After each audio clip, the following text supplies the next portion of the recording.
एक बार बादशाह अकबर के दरबार में दूर देश से एक महापंडित का आगमन हुआ।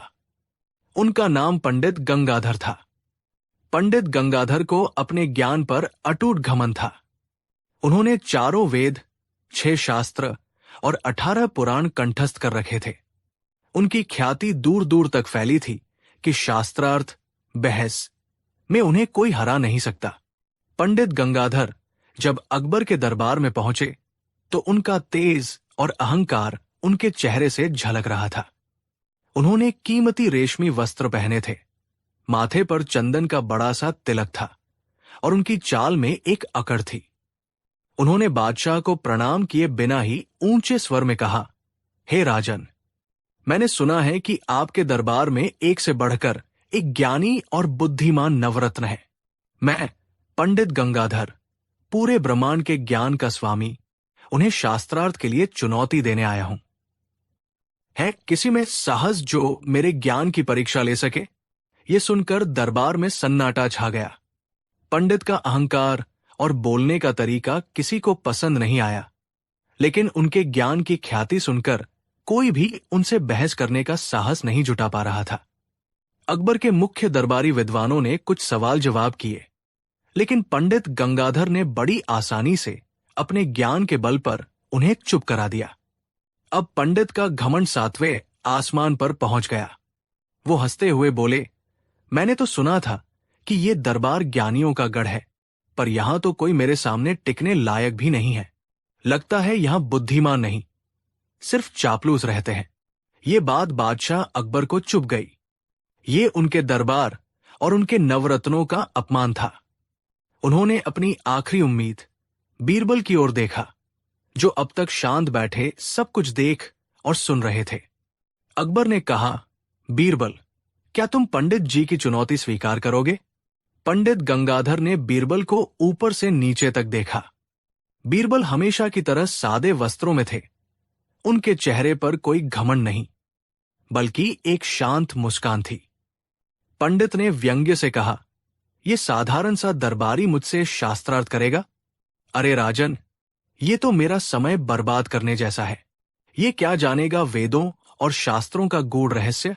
बीरबल अपनी जगह से उठे, बादशाह को और फिर पंडित को प्रणाम किया और बड़ी विनम्रता से बोले, पंडित जी, आप तो ज्ञान के महासागर हैं और मैं एक छोटी सी गगरी के समान। मैं आपसे शास्त्रार्थ करने के योग्य कहा? मैं तो बस आपसे कुछ सीखना चाहता हूं और मेरे मन में कुछ छोटी छोटी शंकाएं हैं। यदि आप अपनी कृपा से उनका समाधान कर दें तो मैं आपका आभारी रहूंगा। बीरबल की इस विनम्रता ने पंडित के अहंकार को और हवा दे दी। उन्होंने सोचा कि ये तो पहले ही हार मान रहा है। वो बोले, ठीक है, पूछो, जो भी पूछना है पूछो। तुम्हारे हर प्रश्न का उत्तर मेरे पास है। बीरबल ने कहा, पंडित जी, मेरे सवाल शास्त्रों से नहीं बल्कि जीवन से जुड़े हैं। वे बहुत ही साधारण हैं। पंडित हंसे, पूछो, साधारण हो या असाधारण? बीरबल ने अपना पहला सवाल पूछा, पंडित जी, आप कृपा करके ये बताइए कि कुएं का पानी मीठा क्यों होता है, जबकि समुद्र का पानी खारा क्यों होता है, जबकि सारी नदियां मीठा पानी लेकर समुद्र में ही मिलती है। ये सवाल सुनकर पंडित थोड़ा चकरा गए। उन्होंने वेदों और पुराणों में आत्मा परमात्मा, धर्म अधर्म के बारे में पढ़ा था, लेकिन इस सरल से प्राकृतिक सवाल का सटीक जवाब उनके पास नहीं था। उन्होंने कुछ देर सोचा और फिर अपनी अज्ञानता छुपाने के लिए कहा, यह तो ईश्वर की लीला है, इसमें मनुष्य का क्या सोचना? बीरबल मुस्कुराए और कहा, ठीक है पंडित जी। फिर उन्होंने अपना दूसरा सवाल पूछा, पंडित जी, दिन में सूरज की रोशनी इतनी तेज होती है कि आंखें चौंधिया जाती है, लेकिन रात में चांद की वही रोशनी इतनी शीतल और सुखदायी क्यों लगती है, जबकि चांद तो सूरज से ही रोशनी लेता है? पंडित गंगाधर अब और भी परेशान हो गए। ये भी एक ऐसा सवाल था जिसका जवाब उनके धर्म ग्रंथों में नहीं बल्कि विज्ञान और तर्क में था। वो फिर अटक गए और बोले, ये भी प्रकृति का नियम है जिसे परमपिता ने बनाया है। दरबार में बैठे लोग अब कानाफूसी करने लगे थे। उन्हें दिख रहा था कि महापंडित इन सरल सवालों से घबरा रहे हैं। बीरबल ने हाथ जोड़कर अपना अंतिम सवाल पूछा, जो सबसे सरल पर सबसे गहरा था। महापंडित जी, आप सर्वज्ञानी हैं, आप सब कुछ जानते हैं। बस कृपा करके मुझे इतना बता दीजिए कि आप क्या नहीं जानते हैं। ये सवाल नहीं, बल्कि एक जाल था। एक ऐसा जाल जिसमें पंडित गंगाधर पूरी तरह फंस चुके थे। अगर वो कहते कि मैं सब कुछ जानता हूं, तो ये उनके अहंकार का चरम होता और एक सफेद झूठ होता, क्योंकि कोई भी इंसान सब कुछ नहीं जान सकता। और अगर वो ये स्वीकार कर लेते कि हां, बहुत कुछ है जो मैं नहीं जानता, तो उनका सर्वज्ञानी होने का दावा और घमंड उसी पल टूट जाता। पंडित गंगाधर का चेहरा लाल हो गया। वो निशब्द हो गए। उनके पास कोई जवाब नहीं था। वो सिर झुकाकर चुपचाप खड़े हो गए। उनका सारा घमंड, सारा अहंकार चूर चूर हो चुका था। बीरबल के एक सादे से सवाल ने उनके किताबी ज्ञान के महल को ढहा दिया था। दरबार में छाई खामोशी को बीरबल ने तोड़ा। उन्होंने पंडित जी के पास जाकर बड़ी विनम्रता से कहा, पंडित जी, क्षमा कीजिएगा। मेरा उद्देश्य आपका अपमान करना नहीं था। आप निसंदेह बहुत बड़े ज्ञानी हैं, लेकिन ज्ञान का सार किताबों को कंठस्थ करने में नहीं, बल्कि उसे जीवन में उतारने में है। सच्चा ज्ञान हमें विनम्र बनाता है, अहंकारी नहीं। ज्ञान की पहली सीढ़ी ही ये जानना है कि हम कुछ नहीं जानते। जिस दिन व्यक्ति ये मान लेता है, उसी दिन वो सच में ज्ञानी बनने की राह पर चल पड़ता है। पंडित गंगाधर की आंखों में आंसू आ गए। उन्होंने बीरबल के सामने हाथ जोड़ लिए और कहा, बीरबल जी, आज आपने मेरी आंखें खोल दी। मैं अपने ज्ञान के घमंड में अंधा हो गया था। आपने मुझे सादगी और विनम्रता का जो पाठ पढ़ाया है, उसे मैं जीवन भर याद रखूंगा। सच्चा ज्ञानी मैं नहीं, आप है। बादशाह अकबर ये देखकर बहुत प्रसन्न हुए। उन्होंने बीरबल की बुद्धिमानी की प्रशंसा की और पंडित गंगाधर को भी सम्मान के साथ विदा किया। शिक्षा, इस कहानी से हमें ये सीख मिलती है कि सच्चा ज्ञान जानकारी का भंडार इकट्ठा करने में नहीं, बल्कि विनम्रता और सादगी में है। घमंड हमारे ज्ञान पर पर्दे की तरह काम करता है, जबकि विनम्रता हमें सीखने और बेहतर इंसान बनने के नए रास्ते दिखाती है। असली विद्वान वो नहीं जो सब कुछ जानता है, बल्कि वह है जो ये जानता है कि उसे अभी बहुत कुछ सीखना बाकी है। कहानी 2। आगरा के मुख्य बाजार में करीमुद्दीन नाम का एक मशहूर इत्र का व्यापारी था। उसकी दुकान शहर की सबसे शानदार दुकानों में से एक थी। दुकान में शीशे की अलमारियों में रखी रंग बिरंगी बोतलियों में ईरान, तुर्की और कन्नौज के सबसे कीमती और मनमोहक इत्र भरे रहते थे। गुलाब, चंदन, केवड़ा, खस। जैसे ही कोई दुकान के पास से गुजरता, हवा में घुली उनकी मीठी महक उसे अपनी ओर खींच लेती। करीमुद्दीन जितना अमीर था, उतना ही लालची और घमंडी भी था।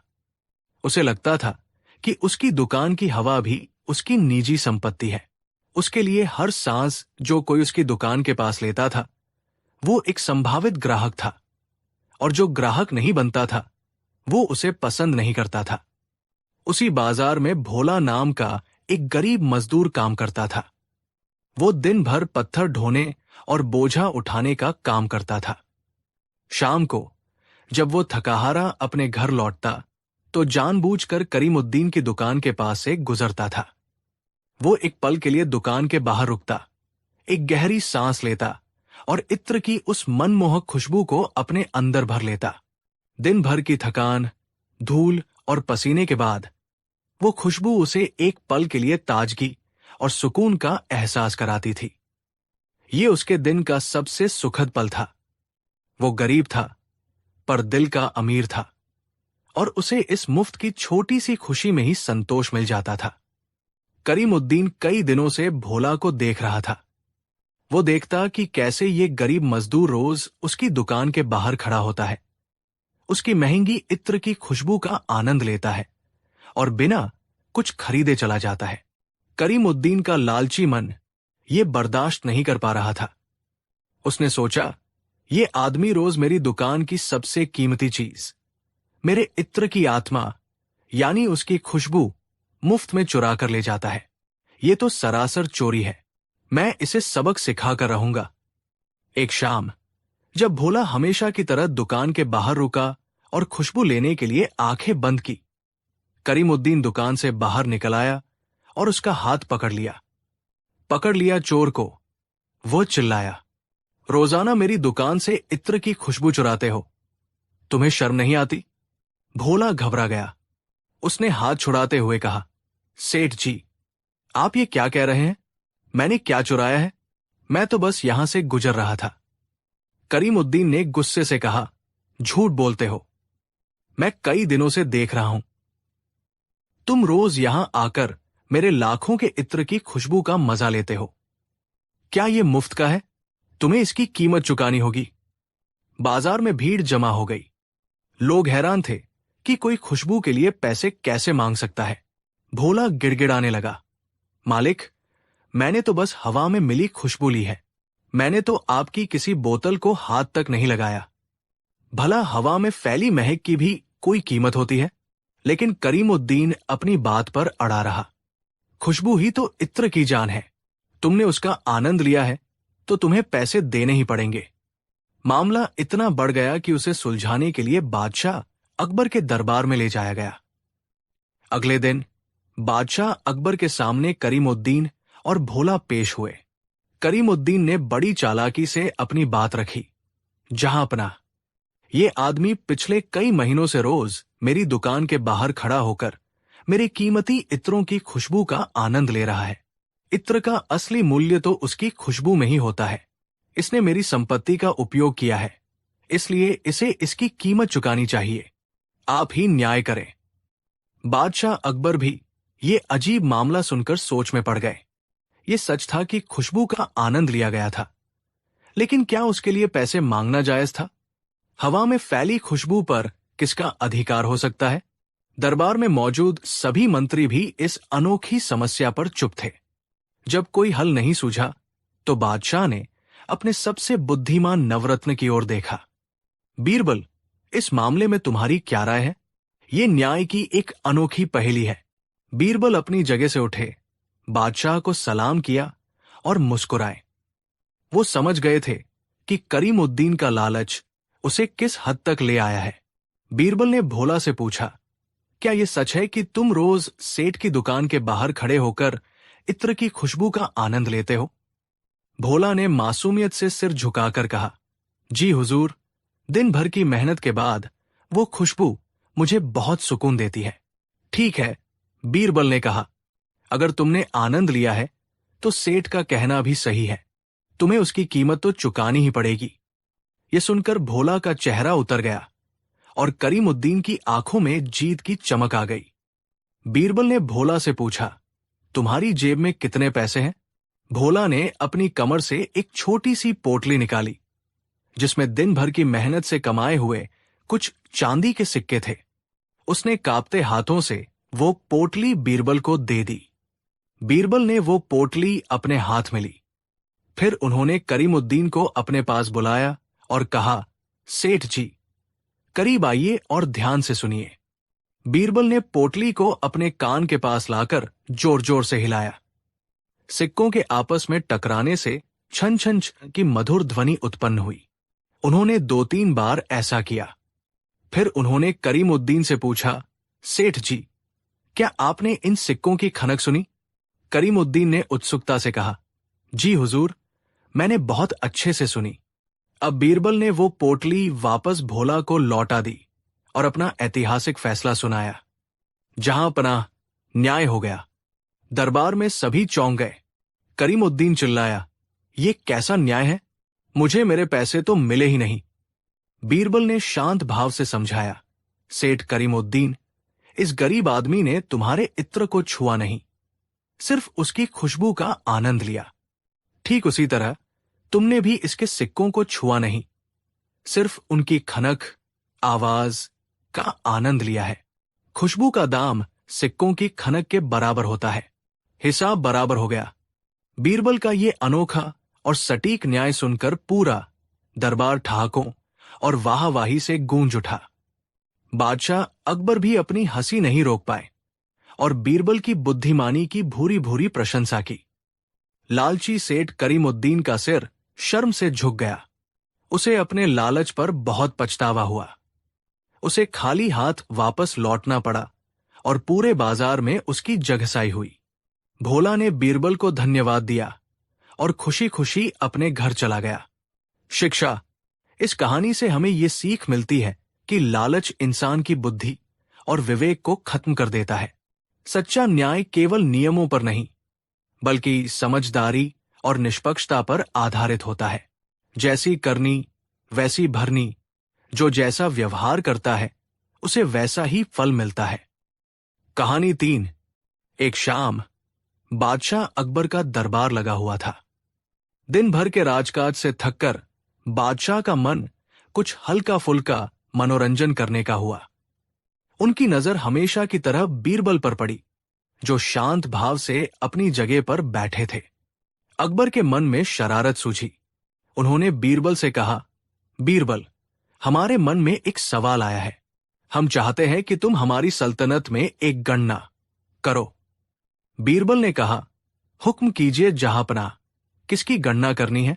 अकबर मुस्कुराते हुए बोले, हमें इंसानों, जानवरों या खजाने की गिनती नहीं चाहिए। हमें इस सल्तनत में रहने वाले समझदार लोगों और मूर्खों उल्लुओं की गिनती चाहिए। तुम एक सूची बनाओ जिसमें सभी समझदार लोगों के नाम हो और दूसरी सूची बनाओ जिसमें सभी उल्लुओं के नाम हो। यह सुनकर पूरा दरबार सन्न रह गया। ये कैसा उटटांग काम था?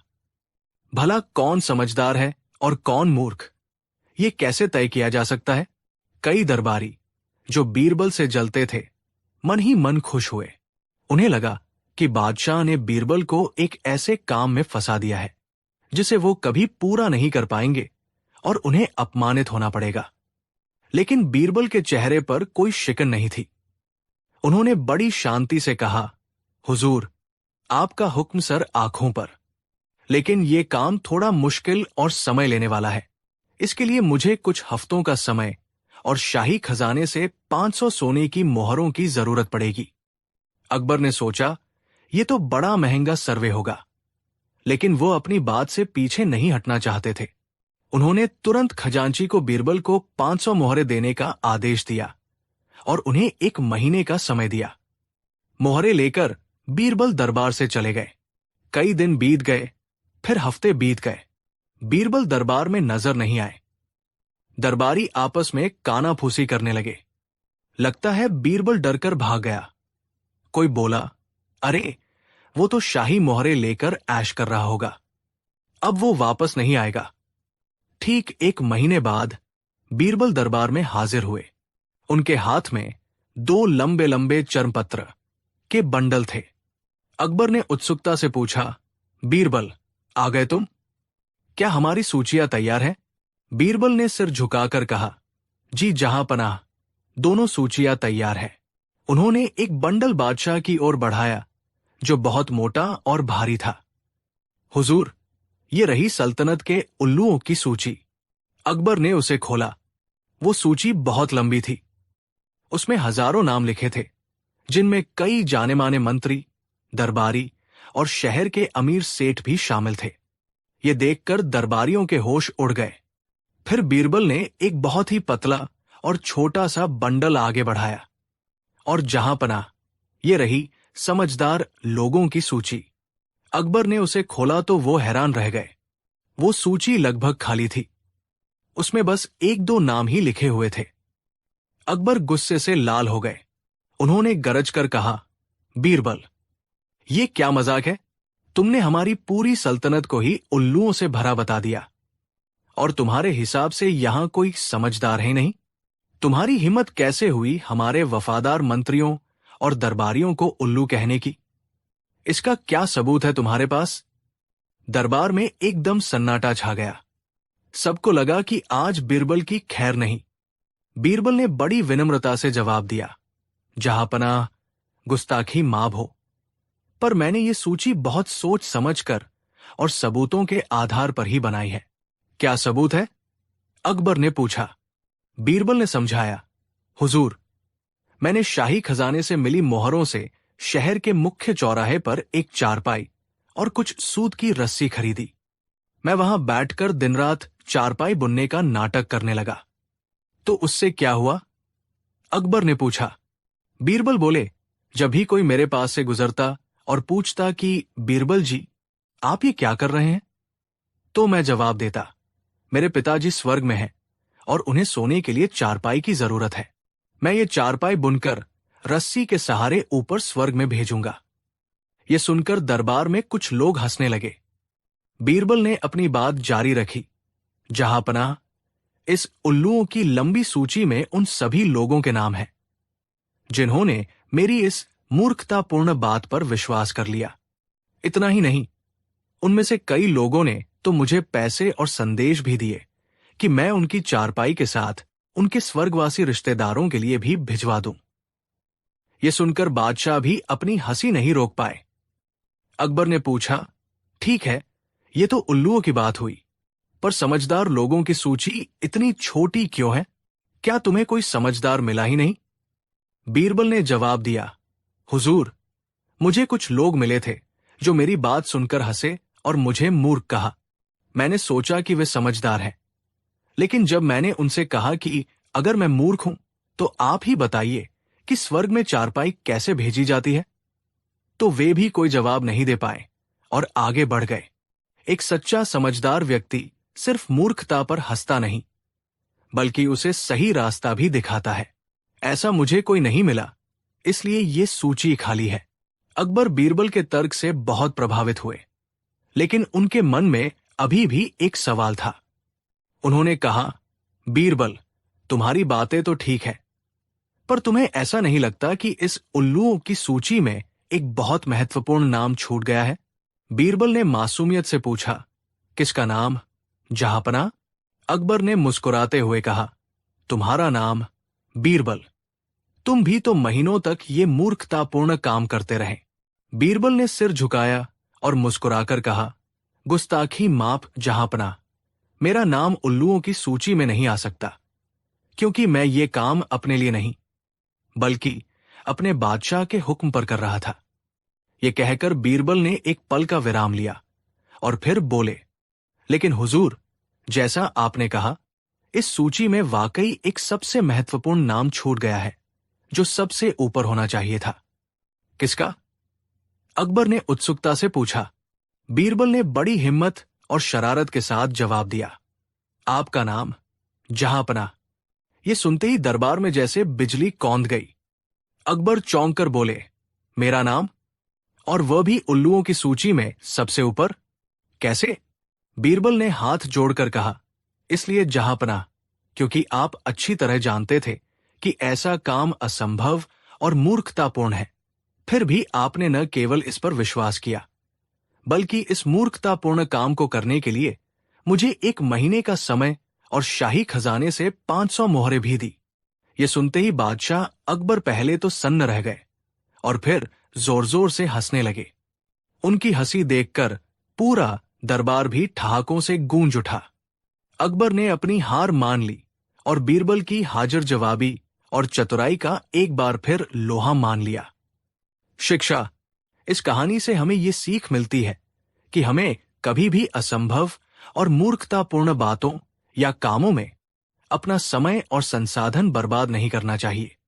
सच्चा ज्ञान केवल किताबी बातों में नहीं, बल्कि तर्क और विवेक का सही समय पर इस्तेमाल करने में है। और हाँ, कभी कभी सबसे बुद्धिमान व्यक्ति भी मजाक मजाक में मूर्खता कर बैठता है। कहानी 4। एक बार की बात है, बादशाह अकबर के दरबार में एक विदेशी व्यापारी आया। उसने बादशाह को एक बहुत ही खूबसूरत और अनोखा तोता भेंट किया। व्यापारी ने कहा, हुजूर, ये कोई मामूली तोता नहीं है। ये हर बात का जवाब देता है, लेकिन सिर्फ एक ही वाक्य में। अकबर बहुत प्रभावित हुए। उन्होंने पूछा, अच्छा, तो बताओ, क्या मैं एक महान बादशाह हूं? तोते ने तुरंत अपनी मीठी आवाज में कहा, इसमें क्या शक है? अकबर ये सुनकर बहुत खुश हुए। उन्होंने व्यापारी को सोने की मोहरों से तौल दिया और तोते को अपने खास महल में रखवा दिया। अब तो ये रोज का काम हो गया। अकबर या कोई भी दरबारी तोते से कुछ भी पूछता और तोता हमेशा एक ही जवाब देता। इसमें क्या शक है? दरबार में मीर खान नाम का एक दरबारी था जो बीरबल की बुद्धिमानी और बादशाह से उसकी करीबी से बहुत जलता था। उसने बीरबल को नीचा दिखाने के लिए एक खतरनाक साजिश रची। एक दिन जब दरबार लगा हुआ था, मीर खान ने कहा, हुजूर, ये तोता कोई साधारण पक्षी नहीं है, ये दैवीय है।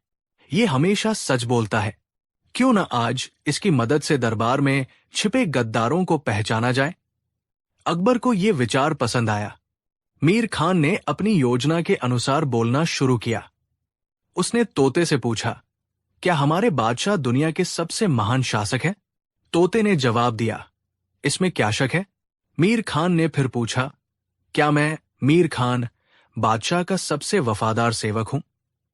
तोते ने फिर वही कहा, इसमें क्या शक है?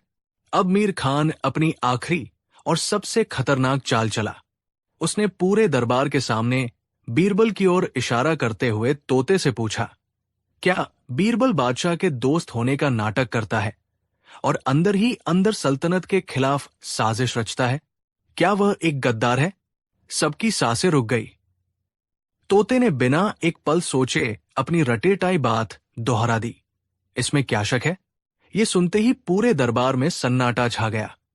मीर खान की आंखों में जीत की चमक थी। बादशाह अकबर का चेहरा गुस्से और दुख से लाल हो गया। उन्हें यकीन नहीं हो रहा था कि उनका सबसे प्रिय मित्र और सलाहकार एक गद्दार हो सकता है। अकबर कुछ कहते उससे पहले ही बीरबल अपनी जगह से मुस्कुराते हुए उठे। बीरबल ने बादशाह से इजाजत लेकर तोते के पिंजरे के पास गए और कहा, तोता महाराज, आपकी ख्याति दूर दूर तक है। मैं भी आपसे कुछ सवाल करना चाहता हूं। बीरबल ने तोते से पूछा, क्या मैं अपने बादशाह के लिए अपनी जान दे सकता हूं? तोते ने जवाब दिया, इसमें क्या शक है? यह सुनकर बादशाह के चेहरे पर थोड़ी राहत आई। अब बीरबल ने मीर खान की तरफ देखकर तोते से पूछा, क्या मीर खान मुझसे बहुत जलते हैं और मुझे फंसाने के लिए ये सारी साजिश रच रहे हैं? तोते ने फिर कहा, इसमें क्या शक है? मीर खान का चेहरा पीला पड़ गया। अंत में बीरबल ने अपना आखिरी सवाल पूछा, जो एक तीर से दो निशाने लगाने जैसा था। उन्होंने कहा, तोता महाराज, क्या आप सिर्फ एक रटारटाया वाक्य बोलना जानते हैं और मीर खान एक नंबर के मूर्ख हैं जो आपको सच का ज्ञाता समझ रहे हैं? तोते ने अपनी आदत के अनुसार तुरंत जवाब दिया, इसमें क्या शक है? यह सुनते ही पूरा दरबार ठहाकों से गूंज उठा। बादशाह अकबर भी अपनी हंसी नहीं रोक पाए।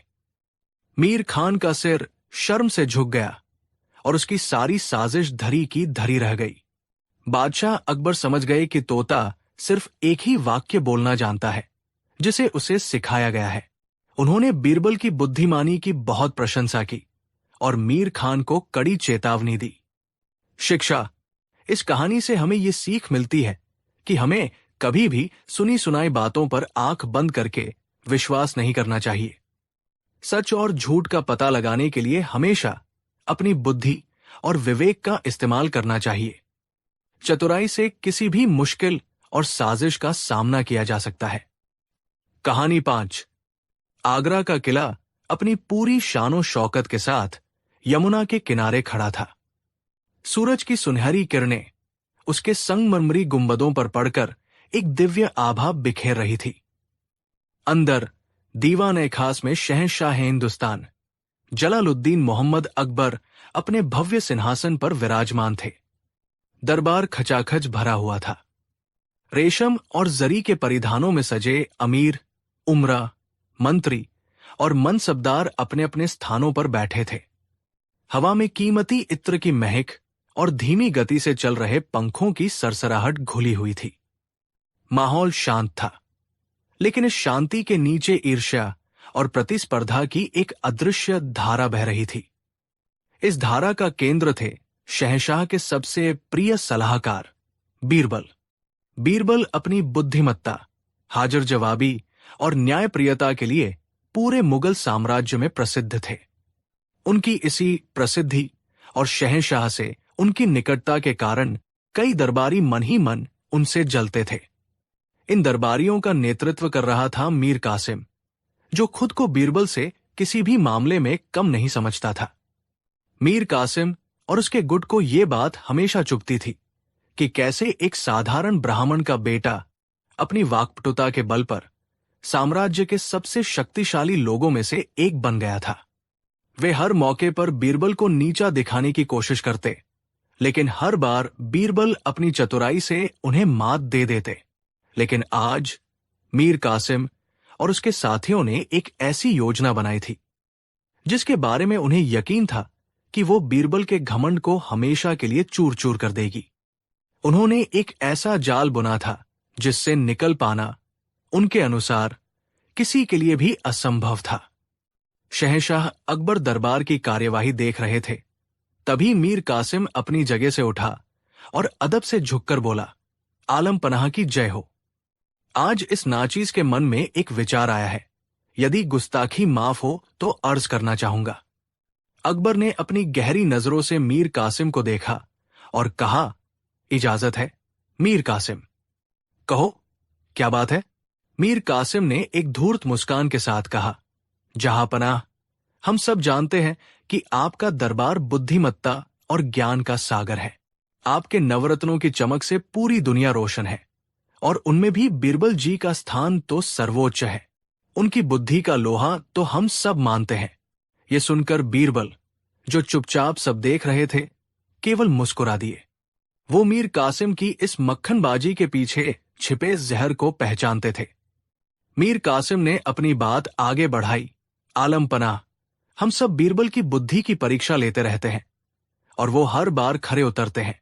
लेकिन आज हम चाहते हैं कि उनसे कुछ ऐसा करने को कहा जाए जो उनकी साधारण बुद्धि से परे हो, कुछ ऐसा जो साबित कर दे कि वो वास्तव में असाधारण है। हम चाहते हैं कि वो हमारे लिए 3 ऐसी चीजें लाएं जो इस दुनिया में असंभव मानी जाती है। अकबर की भौहें तन गई। उन्हें इस बात में साजिश की बू आ रही थी। कैसी असंभव चीजें मीर कासिम? साफ साफ कहो। मीर कासिम ने विजयी भाव से पूरे दरबार पर एक नजर डाली और फिर अपनी 3 शर्तें रखी। पहली, हम चाहते हैं कि बीरबल आसमान का एक टुकड़ा लेकर आए। दूसरी, वो हमारे लिए ज्ञान का बीज लेकर आए। और तीसरी और सबसे कठिन, वो दरबार में ईमानदारी की जड़ प्रस्तुत करें। ये शर्तें सुनते ही पूरे दरबार में सन्नाटा छा गया। सभी दरबारी एक दूसरे का मुंह देखने लगे। ये कैसी मांगे थी?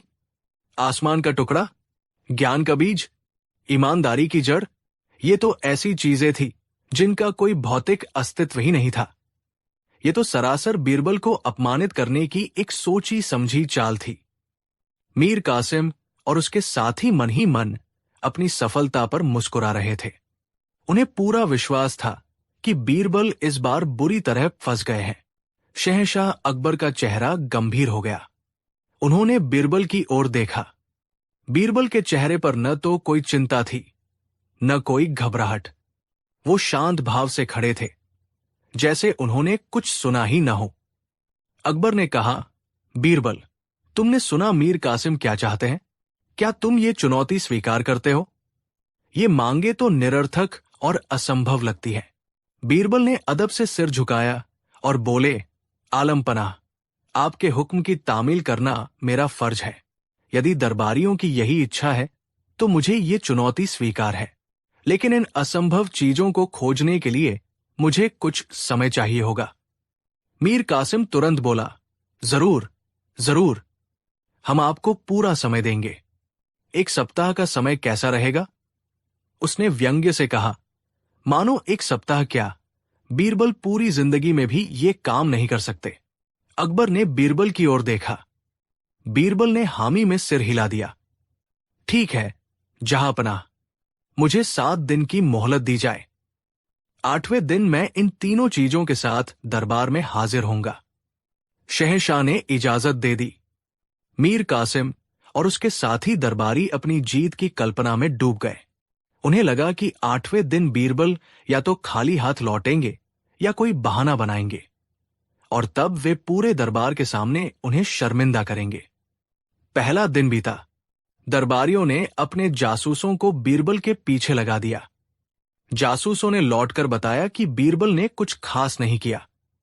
वो बस अपने घर पर रहे, अपने बच्चों के साथ खेले और कुछ किताबें पढ़ी। दूसरा दिन बीता। बीरबल शहर के बाजार में घूमते देखे गए। वो कभी किसी कुम्हार से बात करते, कभी किसी लोहार की दुकान पर रुक जाते, तो कभी बच्चों को कंचे खेलते हुए देखते। मीर कासिम को खबर मिली तो वो हंसा। लगता है हार के डर से उसका दिमाग फिर गया है। बाजार में घूमने से क्या आसमान का टुकड़ा मिलेगा? तीसरे और चौथे दिन बीरबल ने कुछ कारीगरों से मुलाकात की और उन्हें कुछ बनाने का आदेश दिया। ये बात जब दरबारियों तक पहुंची तो वे और भी निश्चिंत हो गए। कारीगर भला ईमानदारी की जड़ कैसे बना सकते हैं? ये जरूर कोई ध्यान भटकाने की चाल है। पांचवा दिन आया। बीरबल एक पाठशाला में गए और वहां के सबसे मेधावी और जिज्ञासु छात्र के बारे में जानकारी ली। उन्होंने उस बच्चे के गुरु से लंबी बात की। छठे दिन बीरबल पूरे दिन अपने बगीचे में टहलते रहे और सातवें दिन वो अपने घर से बाहर ही नहीं निकले। इन 7 दिनों में मीर कासिम और उसके गुट का घमंड 7वें आसमान पर पहुंच चुका था। वे दरबार में बीरबल का मजाक उड़ाते। वे कहते, अब पता चलेगा बीरबल को कि हर बात का जवाब देना और असंभव को संभव करना 2 अलग अलग चीजें हैं। वे अपनी जीत का जश्न मनाने की तैयारी करने लगे थे। पूरे आगरा में यह खबर फैल गई थी कि बीरबल एक ऐसी चुनौती में फंस गए हैं जिससे निकलना नामुमकिन है। 8वें दिन दीवान-ए-खास पहले से कहीं ज्यादा भरा हुआ था। हर कोई ये देखने आया था कि बीरबल क्या करते हैं। मीर कासिम और उसके साथी पहली पंक्ति में बैठे थे। उनके चेहरों पर विजय की क्रूर मुस्कान थी।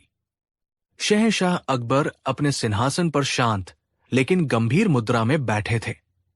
उनकी आंखें दरवाजे पर टिकी थी। तभी निर्धारित समय पर बीरबल ने दरबार में प्रवेश किया। उनके साथ 2 सेवक थे। एक सेवक के हाथ में एक बड़ा सा थाल था जो मखमल के कपड़े से ढका हुआ था। दूसरे सेवक के हाथ में एक छोटा सा संदूक था। बीरबल के अपने हाथ में कुछ नहीं था सिवाय एक छोटे से बच्चे के हाथ के, जो डर और आश्चर्य से दरबार की भव्यता को देख रहा था। बीरबल ने शहंशाह को सलाम किया। मीर कासिम ने व्यंग्य से कहा, तो बीरबल, ले आए हमारी मांगी हुई चीजें, या खाली हाथ लौटकर अपनी हार स्वीकार करने आओ? बीरबल मुस्कुराए। मीर कासिम साहब, सब्र कीजिए, हर चीज का एक वक्त होता है। उन्होंने शहंशाह की ओर रुख किया। आलम पनाह, दरबारियों की पहली मांग थी आसमान का एक टुकड़ा। ये कहकर उन्होंने सेवक को इशारा किया। सेवक ने थाल पर से मखमली कपड़ा हटाया। थाल के अंदर एक बड़ा, गोल और अत्यंत चमकदार आईना रखा था।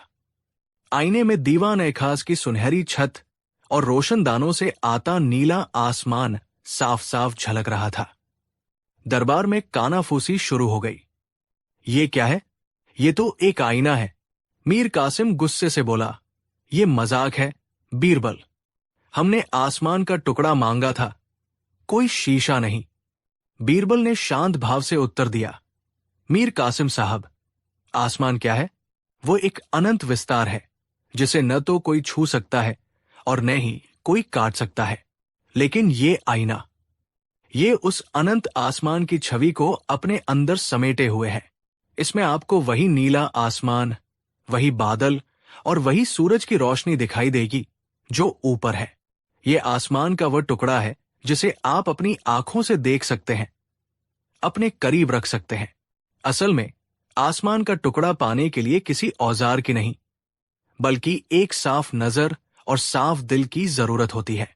ये आईना वही साफ दिल है जिसमें पूरा आसमान उतर आता है। बीरबल के इस दार्शनिक उत्तर से शहंशाह अकबर के चेहरे पर प्रशंसा के भाव आ गए। दरबार में बैठे कई विद्वान भी सिर हिलाकर बीरबल की बात से सहमत दिखे। मीर कासिम का मुंह खुला का खुला रह गया, लेकिन वो कुछ कह नहीं पाया। बीरबल ने अपनी बात जारी रखी। जहां पनाह, दरबारियों की दूसरी मांग थी ज्ञान का बीज। ये कहकर बीरबल अपने साथ लाए उस छोटे बच्चे की ओर मुड़े। उन्होंने बच्चे के सिर पर हाथ फेरा और उसे शहंशाह के सामने खड़ा कर दिया। यह है ज्ञान का बीज, बीरबल ने कहा। अब तो दरबार में हंसी का फव्वारा छूटने लगा। मीर कासिम दहाड़ मारकर हंसा। वाह बीरबल वाह, आज तुम सच में पागल हो गए हो। एक बच्चे को तुम ज्ञान का बीज बता रहे हो? बीरबल ने हंसी शांत होने का इंतजार किया और फिर गंभीरता से बोले, जहांपनाह और मेरे काबिल दोस्तों, आप बताइए, ज्ञान कहां से उपजता है? क्या यह किसी पेड़ पर उगता है? नहीं, ज्ञान का जन्म होता है एक जिज्ञासु मन में, एक ऐसा मन जिसमें सवाल हो, सीखने की ललक हो और नई बातें जानने की भूख हो। ये बच्चा, इसका मन एक उपजाऊ जमीन की तरह है। इसके अंदर सैकड़ों सवाल है। तारे क्यों चमकते हैं? नदियां कहा जाती है? इतिहास क्या सिखाता है? यही सवाल ज्ञान के बीज है। यदि हम इन बीजों को शिक्षा और सही मार्गदर्शन के पानी से सींचें, तो एक दिन यही बच्चा ज्ञान का एक विशाल वृक्ष बन जाएगा, जिसकी छाव में कई पीढ़ियां बैठेंगी। ज्ञान कोई वस्तु नहीं है जिसे खरीदा या लाया जा सके। ये एक प्रक्रिया है जो एक मासूम मन में शुरू होती है। इसलिए ये बच्चा ही ज्ञान का सच्चा और जीवित बीज है। बीरबल के इस जवाब ने पूरे दरबार को निशब्द कर दिया। जो लोग हंस रहे थे, उनके सिर शर्म से झुक गए।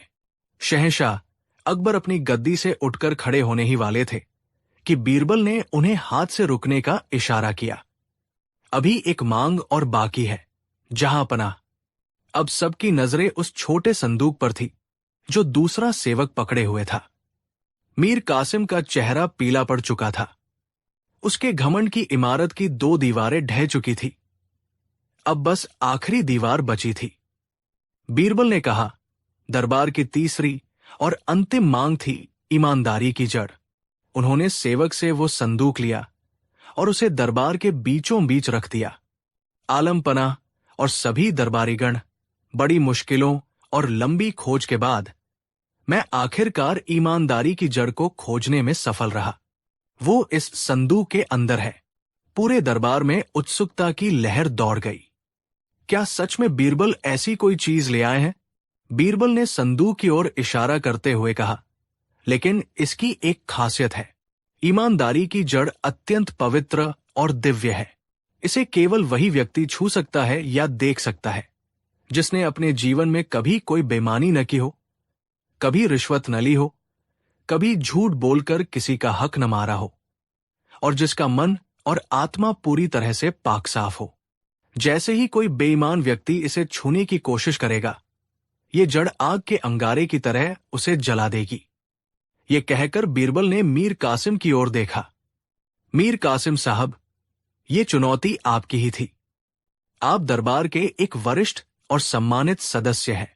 मैं आपसे अनुरोध करता हूं कि आप आगे आएं और इस संदूक को खोलकर ईमानदारी की जड़ को बाहर निकालकर सबको दिखाएं। अब जो हुआ वो देखने लायक था। मीर कासिम, जो कुछ देर पहले तक दहाड़ रहा था, अब पत्थर की मूरत बन गया। उसके माथे पर पसीने की बूंदें छलक आई। वो अपनी जगह से 1 इंच भी नहीं हिला। अगर वो आगे बढ़ता और संदूक न खोल पाता तो ये उसकी बेईमानी का कबूलनामा होता, और अगर वो आगे बढ़ने से इनकार करता तो भी ये उसकी हार और बेईमानी का सबूत होता। बीरबल ने उसे उसी के जाल में फंसा दिया था। बीरबल ने फिर कहा, क्या हुआ मीर साहब, आपको क्या संकोच है?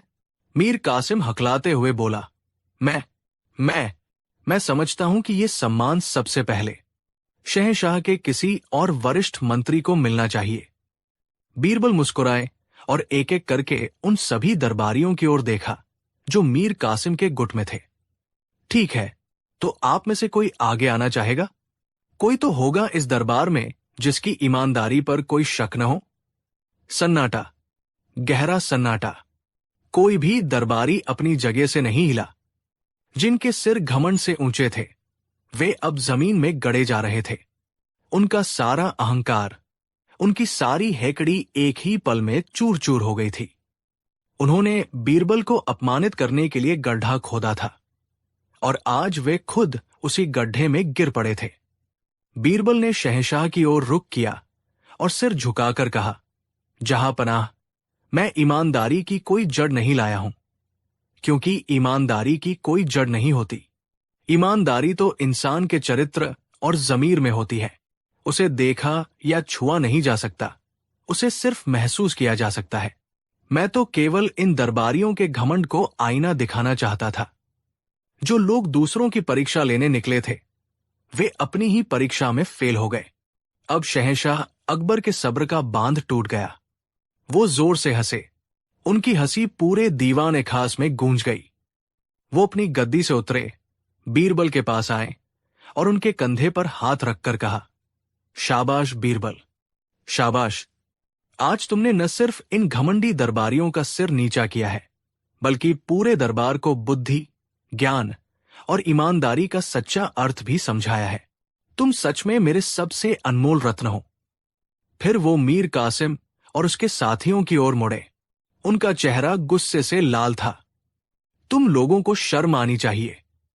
बीरबल की योग्यता से जलने के बजाय तुमने उसे अपमानित करने की कोशिश की।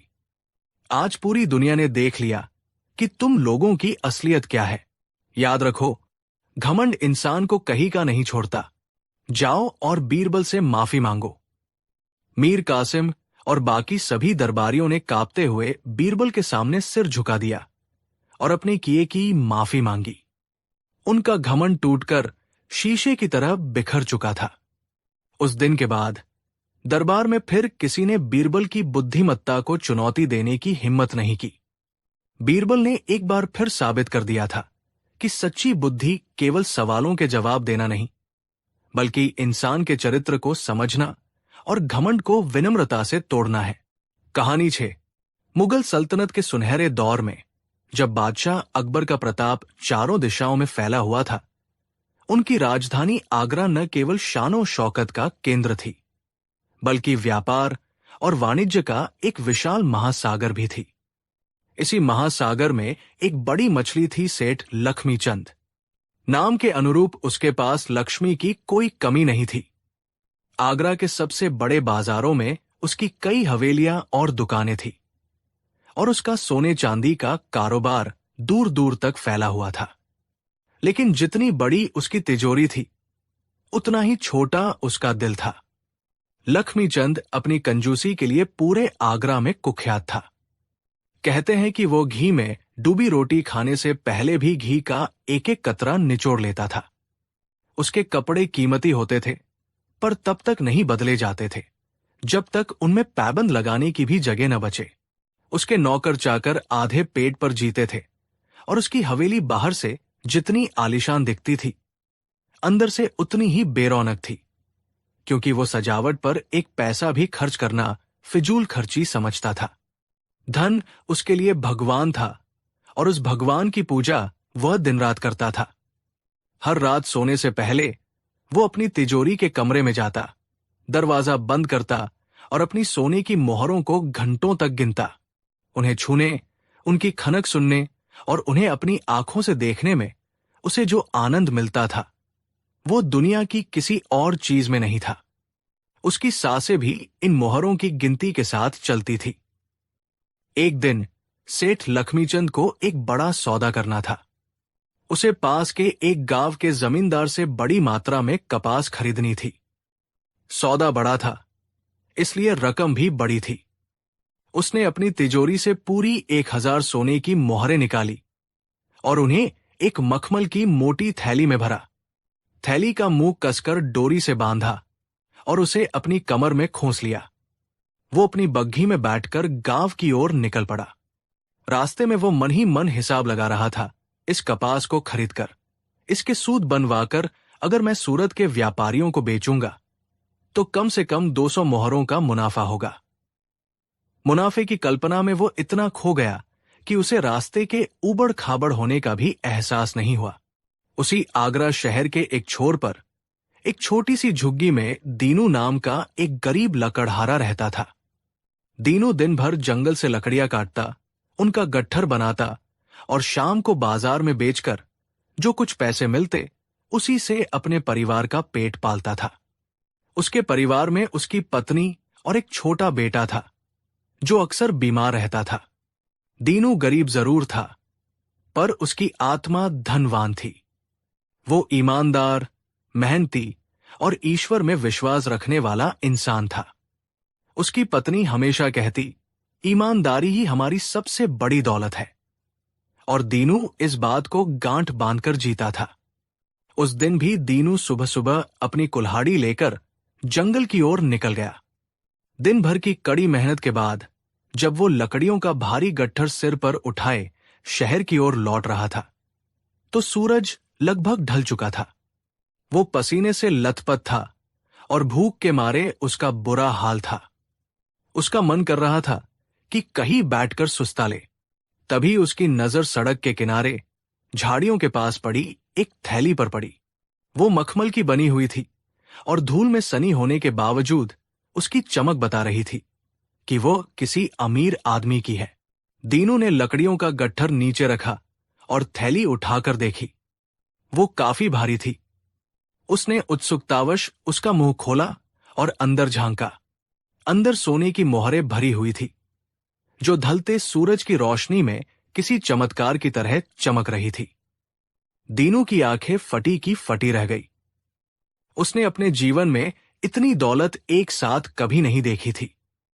एक पल के लिए उसके मन में शैतान ने फुसफुसाया, दीनू, ये भगवान ने तेरी गरीबी दूर करने के लिए भेजा है। इसे उठा ले, अपने बेटे का अच्छे से अच्छा इलाज करा, अपनी पत्नी के लिए नए कपड़े खरीद, एक छोटा सा घर बना ले। किसी को क्या पता चलेगा? उसका दिल जोर जोर से धड़कने लगा। उसने थैली को कसकर पकड़ लिया। उसके हाथ कांप रहे थे, पर तभी उसे अपनी पत्नी के शब्द याद आए, ईमानदारी ही हमारी सबसे बड़ी दौलत है। उसे अपने पिता की दी हुई सीख याद आई कि हराम का एक पैसा भी घर में बीमारी और बर्बादी लाता है। उसने एक गहरी सांस ली और मन में उठे लालच के विचार को झटक दिया। नहीं, उसने खुद से कहा, ये मेरा नहीं है। जिसका भी ये धन खोया है, वो कितना परेशान होगा। मुझे इसे उसके असली मालिक तक पहुंचाना ही होगा।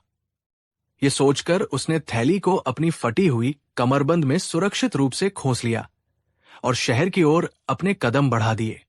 उधर गांव पहुंचकर जब सेठ लक्ष्मीचंद बग्घी से उतरा और अपनी कमर पर हाथ रखा, तो उसके पैरों तले जमीन खिसक गई। थैली गायब थी। उसका चेहरा सफेद पड़ गया। 1000 सोने की मोहरें। ये विचार ही उसे पागल करने के लिए काफी था। वो दहाड़ मारकर रोने लगा। उसने बग्घी वाले को डांटा, रास्ते को कोसा और अपनी किस्मत को धिक्कारा। सौदा तो रद्द हो ही गया। वो तुरंत वापस आगरा की ओर भागा। उसने पूरा रास्ता छान मारा, पर थैली का कहीं कोई निशान नहीं था। हताश होकर वो अपने घर लौटा। पूरी रात उसे नींद नहीं आई। उसे लग रहा था जैसे उसके शरीर का खून ही किसी ने निचोड़ लिया हो। सुबह होते ही उसने एक योजना बनाई। वो जानता था कि बिना इनाम का लालच दिए थैली वापस नहीं मिलेगी, लेकिन इनाम देने का विचार भी उसे कांटों की तरह चुभ रहा था। उसने शहर के कोतवाल से मिलकर ढिंढोरा पिटवाया। ढिंडोरची पूरे आगरा की गलियों में चिल्ला चिल्लाकर ऐलान करने लगा, सुनो, सुनो, सुनो, सेठ लक्ष्मीचंद की 1000 सोने की मोहरों से भरी मखमल की थैली कहीं खो गई है। जो कोई भी उस थैली को ईमानदारी से लौटाएगा, उसे सेठ जी की तरफ से पूरे 100 सोने की मोहरों का इनाम दिया जाएगा। 100 सोने की मोहरों का इनाम। ये ऐलान दीनू ने भी सुना। वो खुश हो गया कि अब उसे थैली के मालिक को ढूंढने में आसानी होगी। वो सीधा सेठ लक्ष्मीचंद की आलीशान हवेली की ओर चल पड़ा। हवेली के बाहर पहरेदारों ने उसे उसकी हालत देखकर रोकना चाहा, पर जब दीनू ने कहा कि वो खोई हुई थैली के बारे में बात करने आया है, तो उसे तुरंत अंदर ले जाया गया। सेठ लक्ष्मीचंद अपने गद्दे पर चिंता में डूबा बैठा था। दीनू को देखते ही उसकी आंखों में एक उम्मीद की किरण जागी। दीनू ने अदब से झुककर प्रणाम किया और अपनी कमर से वो थैली निकालकर सेठ के सामने रख दी। सेठ जी, उसने कहा, ये थैली मुझे कल जंगल के रास्ते में मिली थी। मुझे लगता है ये आपकी है।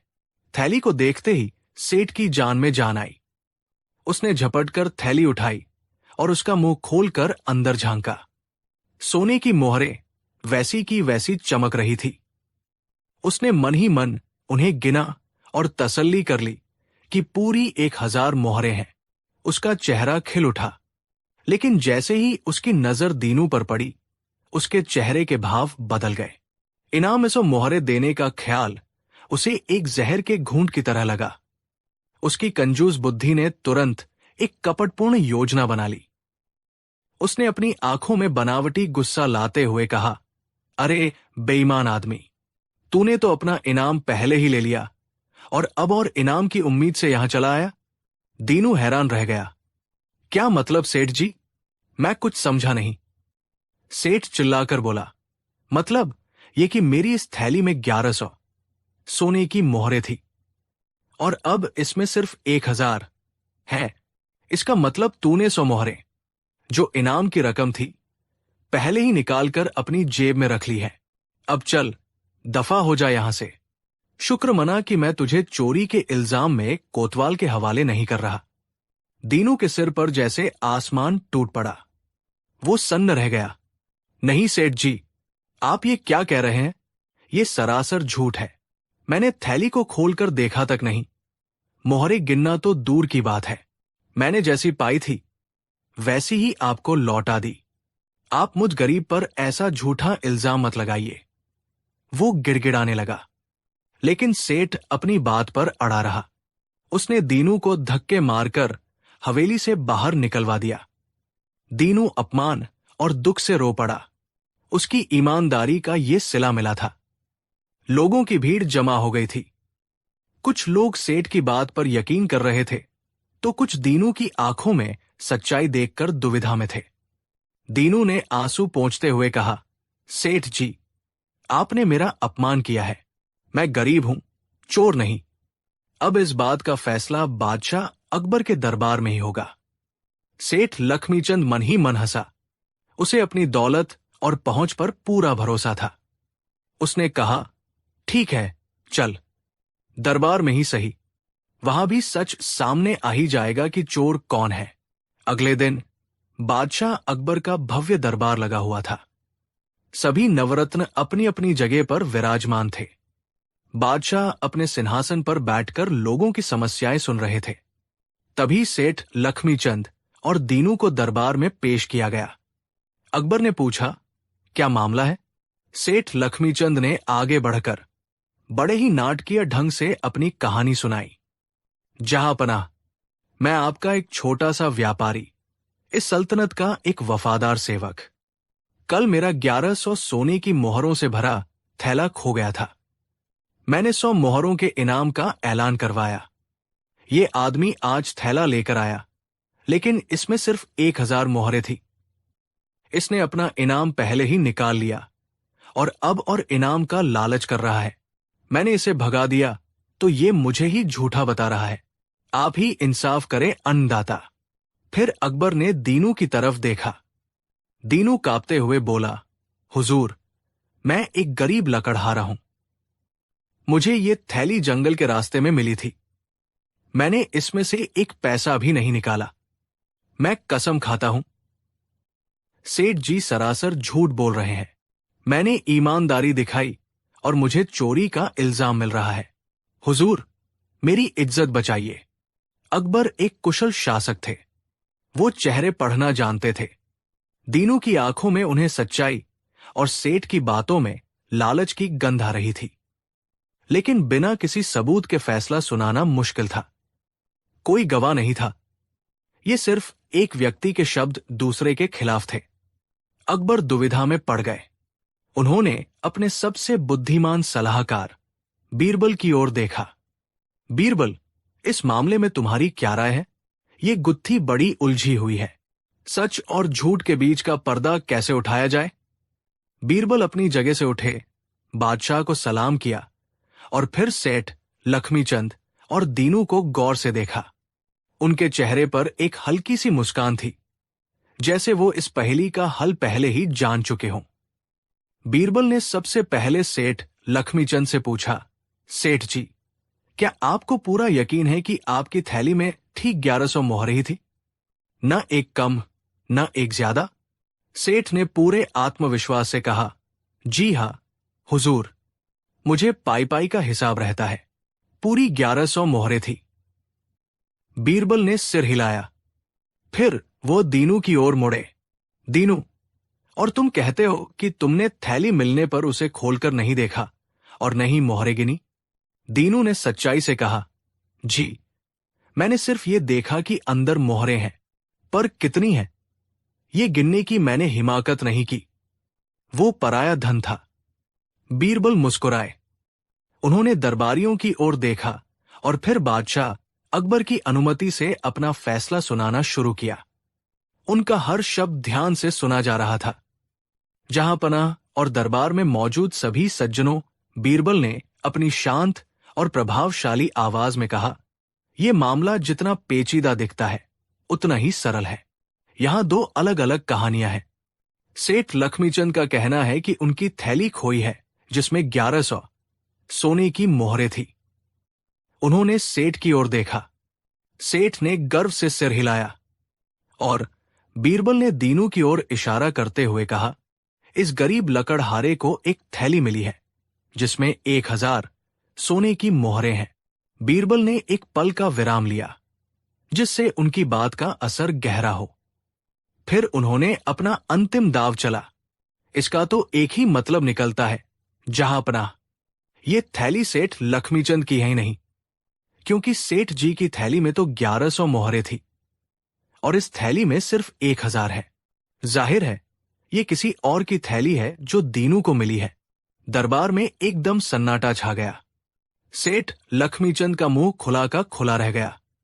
बीरबल ने अपनी बात जारी रखी, चूंकि ये लकड़हारा एक ईमानदार व्यक्ति है, इसलिए ये 1000 मोहरों वाली थैली तब तक शाही खजाने में जमा रहेगी जब तक इसका असली मालिक सामने नहीं आ जाता। और जहां पनाह, हम सबको सेठ लक्ष्मीचंद की 1100 मोहरों वाली थैली के मिलने का इंतजार करना चाहिए। जब वो मिलेगी तो सेठ जी को लौटा दी जाएगी। ये सुनते ही सेठ लक्ष्मीचंद के होश उड़ गए। वो समझ गया कि वो अपनी ही बुनी जाल में फंस चुका है। अगर वो चुप रहता है तो उसकी 1000 मोहरें भी हाथ से जाती है। उसकी सारी कंजूसी, सारा लालच उसके सामने आकर खड़ा हो गया। वो तुरंत बीरबल के पैरों पर गिर पड़ा। नहीं हुजूर, गलती हो गई, मुझसे गलती हो गई। ये थैली मेरी ही है, इसमें 1000 मोहरें ही थी। मैंने इनाम के 100 सिक्के बचाने के लालच में झूठ बोला था। मुझे माफ कर दीजिए जहां पनाह। मैं इस ईमानदार आदमी पर झूठा इल्जाम लगाने का गुनहगार हूं। सारा सच अब शीशे की तरह साफ था। दरबार में बैठे लोग सेठ की नीचता पर थूथू करने लगे और बीरबल की बुद्धि की प्रशंसा करने लगे। बादशाह अकबर का चेहरा गुस्से से लाल हो गया। उन्होंने गरज कर कहा, सेठ लक्ष्मीचंद, तुमने न केवल एक गरीब की ईमानदारी का अपमान किया, बल्कि इस शाही दरबार में झूठ बोलकर न्याय का भी अपमान किया है। तुम्हारी इस नीचता के लिए तुम्हें सजा मिलनी ही चाहिए। बादशाह अकबर ने अपना फैसला सुनाया। 1. इस थैली में मौजूद पूरी 1000 सोने की मोहरें इस ईमानदार लकड़हारे दीनू को उसकी सच्चाई और नेकी के इनाम के तौर पर दी जाती है। 2. सेठ लक्ष्मीचंद, तुम्हें अपनी इस करतूत के लिए दंड के रूप में शाही खजाने में अतिरिक्त 1000 सोने की मोहरें जमा करानी होंगी। 3. इसके अलावा तुमने 100 मोहरों के इनाम का जो ऐलान किया था वो भी तुम्हें अपनी जेब से दीनू को देना होगा। फैसला सुनकर दीनू की आंखों में खुशी के आंसू आ गए। वो बादशाह और बीरबल के पैरों में गिर पड़ा। उसे अपनी ईमानदारी का ऐसा फल मिलेगा उसने सपने में भी नहीं सोचा था। और सेठ लक्ष्मीचंद, वो अपना सिर पीट रहा था। 100 मोहरें बचाने के लालच में वो अपनी 1000 मोहरों से भी हाथ धो बैठा और ऊपर से 1100 मोहरों का जुर्माना भी लग गया। उसे न केवल धन का भारी नुकसान हुआ, बल्कि पूरे आगरा में उसकी इज्जत मिट्टी में मिल गई। उस दिन के बाद दीनू का जीवन बदल गया। उसने उन पैसों से अपने बेटे का इलाज करवाया, एक छोटा सा घर बनाया और एक छोटी सी दुकान खोल ली। लेकिन वो अपनी जड़ें नहीं भूला। वो हमेशा की तरह ईमानदार और मेहनती बना रहा। और ये कहानी पूरे मुगल साम्राज्य में एक मिसाल बन गई कि लालच का फल हमेशा कड़वा होता है और ईमानदारी का इनाम देर से ही सही पर मिलता जरूर है। और जब तक बीरबल जैसा न्यायप्रिय और बुद्धिमान व्यक्ति बादशाह अकबर के दरबार में है, तब तक किसी भी निर्दोष के साथ अन्याय नहीं हो सकता। कहानी 7। ये उन दिनों की बात है जब आगरा में वसंत ऋतु ने अपनी छटा बिखेर रखी थी। चारों ओर हरियाली थी, ठंडी हवा चल रही थी और मौसम बेहद सुहावना था। ऐसे में बादशाह अकबर का मन शाही महल में बैठे बैठे ऊब गया। उन्होंने फैसला किया कि वे अपने कुछ खास दरबारियों और बीरबल के साथ शिकार पर निकलेंगे। अगली सुबह सभी बेहतरीन अरबी घोड़ों पर सवार होकर जंगल की ओर निकल पड़े। बादशाह अकबर अपने सबसे प्रिय और फुर्तीले घोड़े बाघ पर सवार थे। बादल न केवल तेज दौड़ता था, बल्कि बहुत समझदार भी था। अकबर को उस पर बहुत गर्व था। शिकार खेलते खेलते दोपहर हो गई। सूरज सिर पर चढ़ आया था। बादशाह और उनके साथी थक गए थे। उन्होंने एक घने पेड़ की छांव में रुककर थोड़ा आराम करने का फैसला किया। सभी अपने अपने घोड़ों से उतरे और उन्हें पास के पेड़ों से बांध दिया। सेवक तुरंत बादशाह और अन्य लोगों के लिए शीतल जल और फलाहार का प्रबंध करने लगे। बादशाह अकबर आराम से एक मखमली चादर पर बैठे थे। उनकी नजर अपने प्रिय घोड़े बा पर पड़ी। बादल थोड़ी दूर पर बंधा हुआ था और उसकी पूंछ पास की एक कंटीली झाड़ी में बुरी तरह उलझ गई थी। जब भी वो अपनी पूंछ हिलाने की कोशिश करता, कांटे उसे और चुभते, जिससे वो बेचैन हो रहा था। ये देखकर अकबर को अपने घोड़े पर बड़ा स्नेह आया।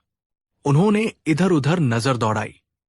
घोड़े की देखभाल करने वाले साइस, ग्रूम और अन्य सेवक पानी लाने और खाने का इंतजाम करने के लिए थोड़ी दूर गए हुए थे।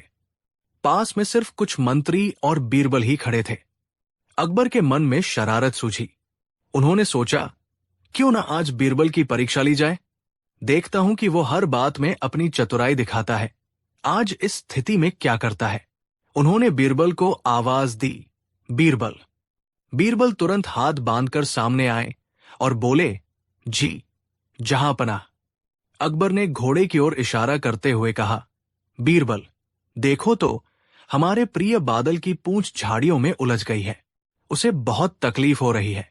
जाओ, जरा उसकी पूंछ को झाड़ियों से निकाल दो।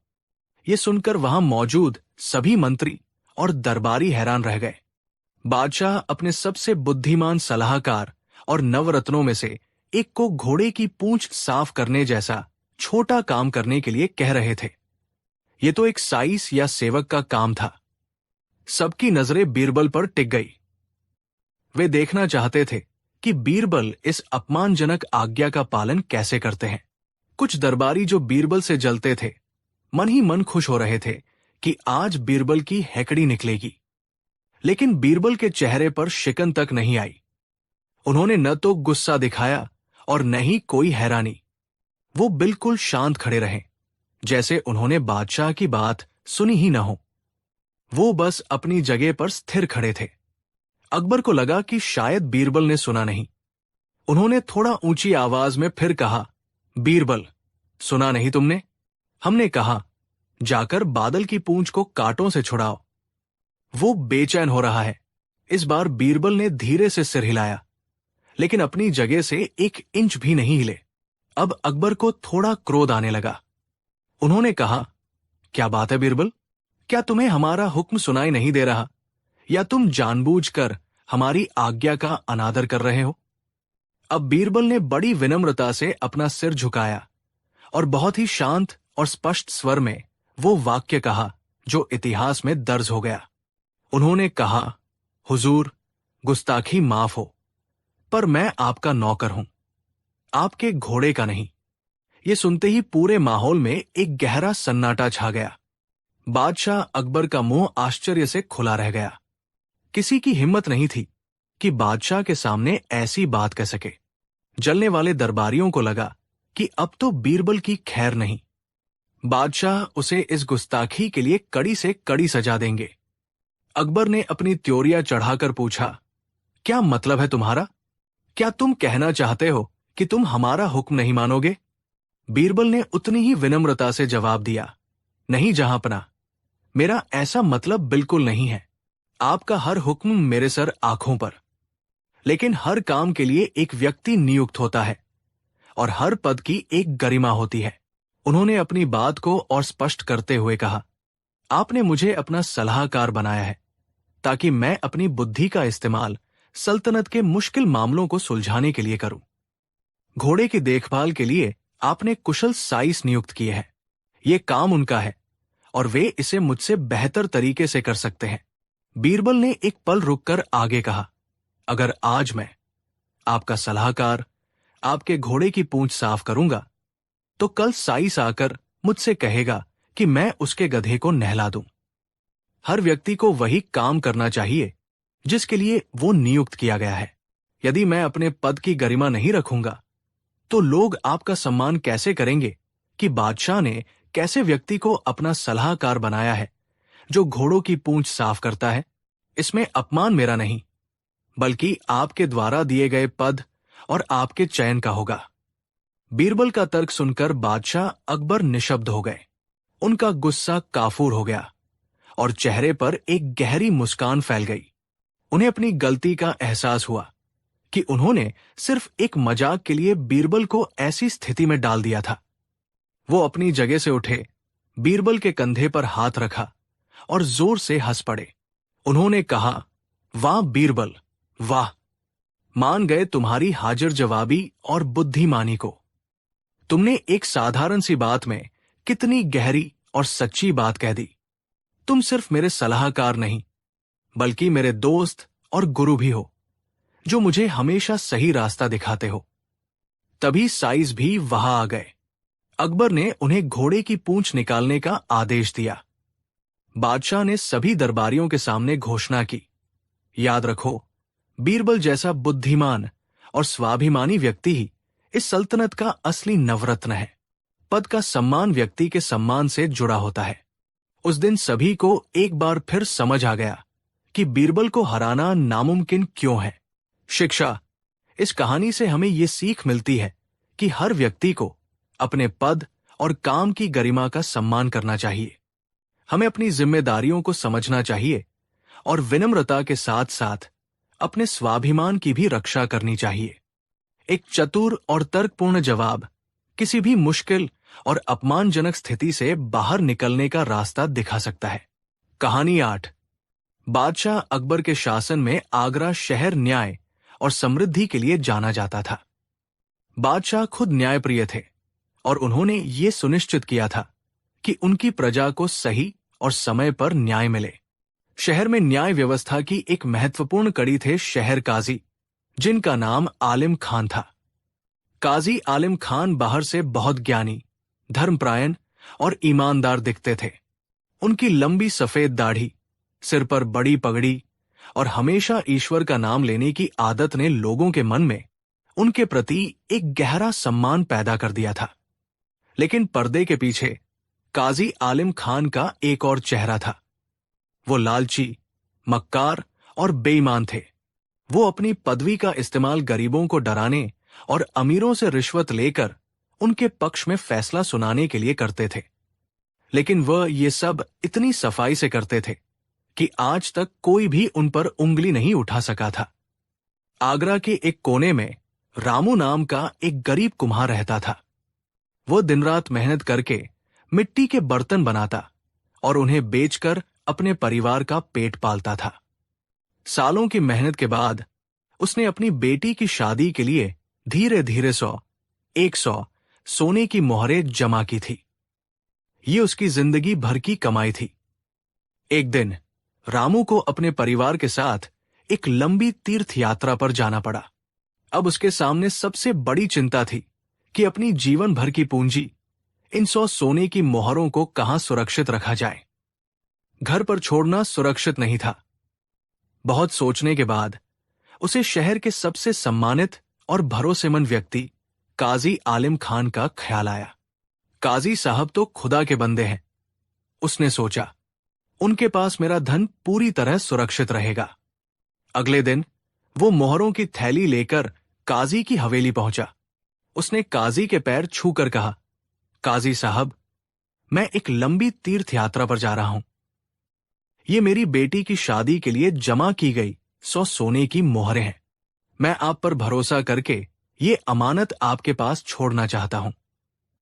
आपके अलावा मुझे पूरी दुनिया में कोई और इतना भरोसेमंद नहीं लगता। काजी ने बनावटी मुस्कान के साथ कहा, नेक काम के लिए जा रहे हो रामू, तुम बिल्कुल चिंता मत करो। तुम्हारी ये अमानत मेरे पास उतनी ही सुरक्षित है जितनी खुदा के घर में। जब तुम लौटो इसे वापस ले लेना। रामू ने धन्यवाद दिया और निश्चिंत होकर यात्रा पर निकल गया। कई महीनों बाद जब रामू यात्रा से लौटा तो वो सबसे पहले अपनी अमानत वापस लेने के लिए काजी के पास गया। उसने काजी को सलाम किया और विनम्रता से कहा, काजी साहब, मैं यात्रा से लौट आया हूं। आपकी बड़ी मेहरबानी होगी अगर आप मेरी वो 100 मोहरों की थैली मुझे लौटा दे। ये सुनते ही काजी का चेहरा बदल गया। उसने अपनी आंखों में हैरानी का भाव लाते हुए कहा, कौन सी थैली, कौन सी मोहरें? अरे कुम्हार, तुम्हारा दिमाग तो ठीक है? तुम कौन हो और किस अमानत की बात कर रहे हो? मैंने तुमसे कभी कोई थैली नहीं ली। रामू के पैरों तले जमीन खिसक गई। उसे लगा जैसे किसी ने उसके सिर पर हथौड़ा मार दिया हो। वो गिड़गिड़ाते हुए बोला, नहीं हुजूर, आप ऐसा मत कहिए। मैंने खुद अपने हाथों से आपको 100 मोहरों की थैली दी थी। ये मेरी बेटी के भविष्य का सवाल है। काजी गुस्से से चिल्लाया, चुप रहो, झूठे।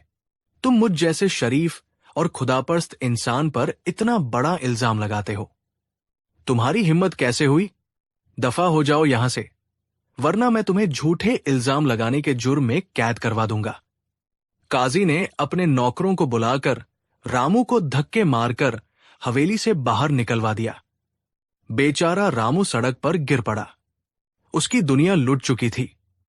उसकी ईमानदारी और भरोसे का ऐसा सिला मिलेगा, उसने कभी नहीं सोचा था। रोते बिलखते रामू को किसी ने सलाह दी कि वो अपनी फरियाद लेकर बादशाह अकबर के दरबार में जाए। रामू के पास अब कोई और चारा नहीं था। अगले दिन वो शाही दरबार में पेश हुआ और रो रो कर अपनी पूरी कहानी बादशाह को सुनाई। बादशाह अकबर ने तुरंत काजी आलिम खान को दरबार में तलब किया।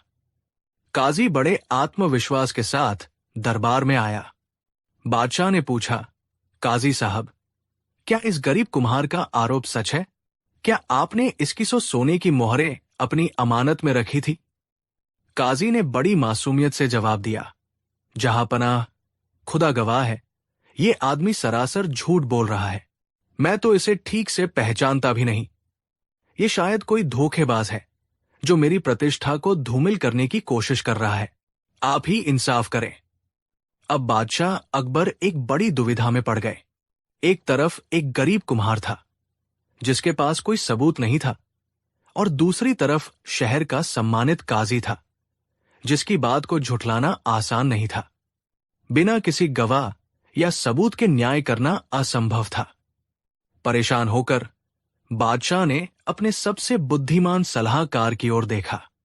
बीरबल, अब तुम ही इस उलझी हुई गुत्थी को सुलझा सकते हो। सच का पता कैसे लगाया जाए? बीरबल अपनी जगह से उठे, बादशाह को सलाम किया और फिर काजी और कुम्हार को गौर से देखा। वो समझ गए कि काजी झूठ बोल रहा है, लेकिन इसे साबित करने के लिए उन्हें एक चाल चलनी होगी। बीरबल ने बादशाह से कहा, हुजूर, मुझे इस मामले की जांच के लिए 2 दिन का समय चाहिए।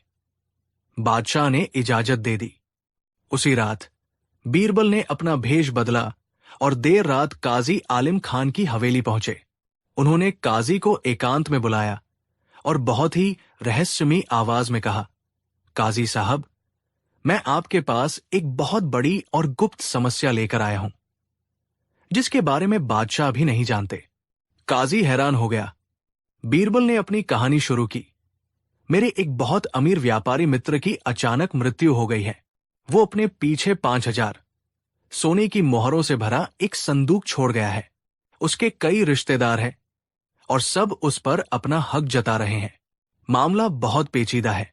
मुझे डर है कि अगर ये बात बाहर निकली तो खजाना शाही कब्जे में चला जाएगा।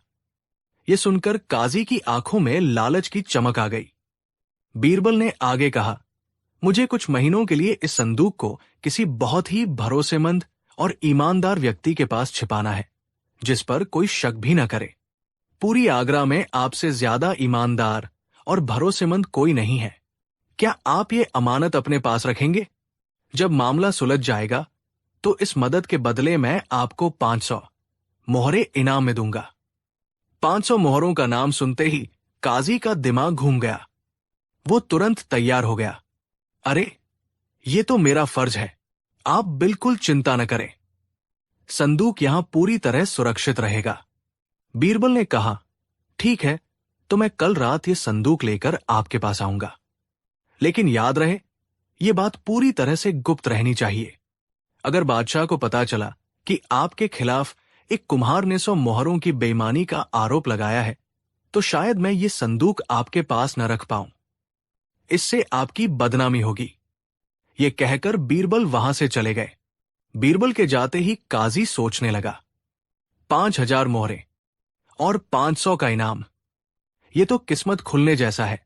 लेकिन अगर उस मूर्ख कुम्हार का मामला मेरे गले पड़ गया तो ये मौका हाथ से निकल जाएगा। 100 मोहरों के छोटे से लालच के चक्कर में मैं 500 मोहरों का नुकसान नहीं कर सकता। मुझे फौरन उस कुम्हार से अपना पीछा छुड़ाना होगा। अगली सुबह होते ही काजी ने अपने नौकर को रामू के घर भेजा और उसे तुरंत हवेली में बुलवाया। जब रामू डरते डरते पहुंचा तो काजी ने बड़ी मीठी आवाज में कहा, अरे रामू, मुझसे बहुत बड़ी भूल हो गई।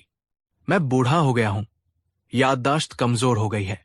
तुम्हारी मोहरों की थैली मैंने तहखाने में रख दी थी और भूल गया था। ये लो अपनी अमानत। ये कहकर काजी ने उसे 100 सोने की मोहरों की थैली लौटा दी। रामू हैरान था, पर अपनी मेहनत की कमाई वापस पाकर वो बहुत खुश हुआ। काजी ने उससे वादा लिया कि वो ये बात किसी को नहीं बताएगा। अगले दिन दरबार लगा। बादशाह ने बीरबल से पूछा, बीरबल, जांच का क्या हुआ? बीरबल ने मुस्कुराकर रामू को आगे बुलाया और पूछा, रामू, क्या तुम्हें तुम्हारी मोहरें वापस मिली? रामू ने सच्चाई से कहा, जी जहांपनाह, काजी साहब ने कल मुझे बुलाकर मेरी सारी मोहरें लौटा दी। ये सुनते ही दरबार में सन्नाटा छा गया। काजी का चेहरा सफेद पड़ गया। वो समझ गया कि वो बीरबल की चाल में फंस चुका है। बादशाह ने गुस्से से काजी की तरफ देखा। काजी, जब तुमने कोई मोहरें ली ही नहीं थी तो तुमने इसे वापस क्या किया? काजी के पास अब कोई जवाब नहीं था। उसका सिर शर्म से झुक गया। बीरबल ने तब अपनी पूरी योजना बादशाह को बताई कि कैसे उन्होंने काजी के लालच को ही उसका पर्दाफाश करने का हथियार बनाया। सच सामने आने पर बादशाह अकबर आग बबूला हो गए। उन्होंने कहा, काजी आलिम खान, तुमने न केवल एक गरीब के साथ धोखा किया, बल्कि न्याय के पद पर बैठकर उसे कलंकित किया है। तुम माफी के लायक नहीं हो। बादशाह ने फैसला सुनाया, 1, काजी को उसके पद से तुरंत बर्खास्त किया जाए। 2, उसकी सारी अवैध संपत्ति जब्त करके शाही खजाने में जमा की जाए। 3, उसे अपनी बेईमानी के लिए 10 साल की कड़ी कैद की सजा दी जाए। रामू को उसकी ईमानदारी के लिए बादशाह ने शाही खजाने से 100 मोहरें और इनाम में दी। एक बार फिर बीरबल की बुद्धिमानी ने दूध का दूध और पानी का पानी कर दिया था। शिक्षा, इस कहानी से हमें ये सीख मिलती है कि लालच इंसान को अंधा बना देता है और उसे अपने ही बुने जाल में फंसा देता है। सच को कुछ समय के लिए दबाया जा सकता है, लेकिन उसे हमेशा के लिए छुपाया नहीं जा सकता। बुद्धि और विवेक से सबसे बड़े धोखेबाज को भी मात दी जा सकती है। कहानी 9। मुगल सल्तनत के उस भव्य युग में जब शहंशाह जलालुद्दीन मोहम्मद अकबर का नाम पूरे हिंदुस्तान में सम्मान और भय के साथ लिया जाता था, उनकी राजधानी आगरा का शाही दरबार अपनी शानो शौकत के साथ साथ अपनी बौद्धिक प्रतिभा के लिए भी जाना जाता था। इस प्रतिभा के केंद्र में थे बीरबल, जिनका असली नाम महेश दास था। बीरबल केवल अकबर के नवरत्नों में से एक नहीं थे, बल्कि वे बादशाह के सबसे करीबी मित्र, विश्वासपात्र और एक ऐसे सलाहकार थे जिनकी चतुराई के आगे बड़ी बड़ी मुश्किलें भी घुटने टेक देती थी। लेकिन दीपक के नीचे हमेशा अंधेरा होता है। बीरबल की प्रसिद्धि और बादशाह का उन पर असीम स्नेह दरबार के कई पुराने और शक्तिशाली मंत्रियों के दिलों में ईर्ष्या के कांटे की तरह चुभता था। इनमें सबसे आगे थे वजीर आजम शमशेर खान, जो खुद को सल्तनत का सबसे अनुभवी और बुद्धिमान व्यक्ति मानते थे। उनके साथ थे दीवान एटाज मुराद बेग, जो राजस्व मामलों के विशेषज्ञ थे, और सेनापति दिलावर जंग, जो अपनी सैन्य शक्ति पर गुमान करते थे।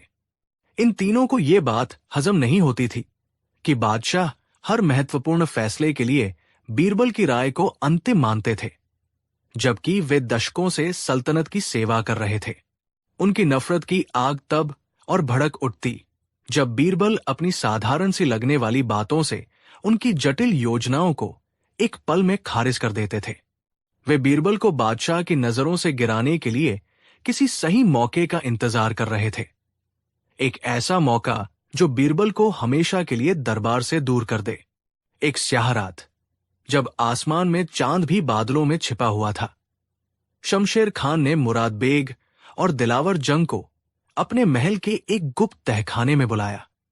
मशालों की कांपती रोशनी में उनके चेहरे और भी भयावह लग रहे थे। अब पानी सिर से ऊपर जा चुका है। शमशेर खान ने अपनी गहरी आवाज में फुसफुसाते हुए कहा, जब तक वो बीरबल यहां है, हमारी कोई अहमियत नहीं। हमें उसे रास्ते से हटाना ही होगा, और इस बार ऐसा होगा कि वो फिर कभी उठ न सके। मुराद बेग ने अपनी दाढ़ी सहलाते हुए कहा, लेकिन कैसे? बादशाह तो उसकी परछाई पर भी यकीन करते हैं। कोई भी सीधा आरोप हम पर ही उल्टा पड़ जाएगा। सीधा वार कौन कर रहा है? शमशेर खान कुटिलता से मुस्कुराया। हम उसे गद्दारी के जुर्म में फंसाएंगे, एक ऐसा जुर्म जिसकी माफी बादशाह भी नहीं दे सकते। सेनापति दिलावर जंग की आंखों में चमक आ गई। योजना क्या है? शमशेर खान ने अपनी योजना बताई, जो किसी जहरीले सांप की तरह घातक थी। वे बीरबल को सल्तनत के कट्टर दुश्मन मालवा के सुल्तानबाज बहादुर के साथ साठगांठ करने के आरोप में फंसाएंगे।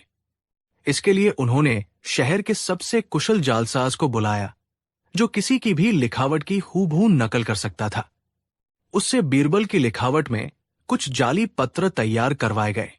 इन पत्रों में यह लिखा गया था कि बीरबल मालवा के सुल्तान को मुगल सेना की गुप्त जानकारियां और आगरा के किले की कमजोरियों के नक्शे भेजेगा, जिसके बदले में सुल्तान युद्ध जीतने के बाद बीरबल को आगरा का सूबेदार बनाएगा। हर पत्र के नीचे बीरबल की शाही मुहर की नकल भी लगाई गई थी। योजना को अंजाम देने के लिए उन्होंने एक लालची सैनिक को चुना और उसे ये पत्र देकर मालवा की सीमा की ओर भेज दिया। उसे सख्त हिदायत दी गई थी कि वह जानबूझकर सेनापति दिलावर जंग के गश्ती दल के हाथों पकड़ा जाए। कुछ दिनों बाद योजना के मुताबिक ही सरहद पर खलबली मच गई। दिलावर जंग के सैनिकों ने एक संदिग्ध कासिद दूत को पकड़ा, जिसके पास से वे जाली पत्र बरामद हुए। दिलावर जंग बिना समय गवाए उन पत्रों को लेकर सीधे अकबर के दरबार में पहुंचा।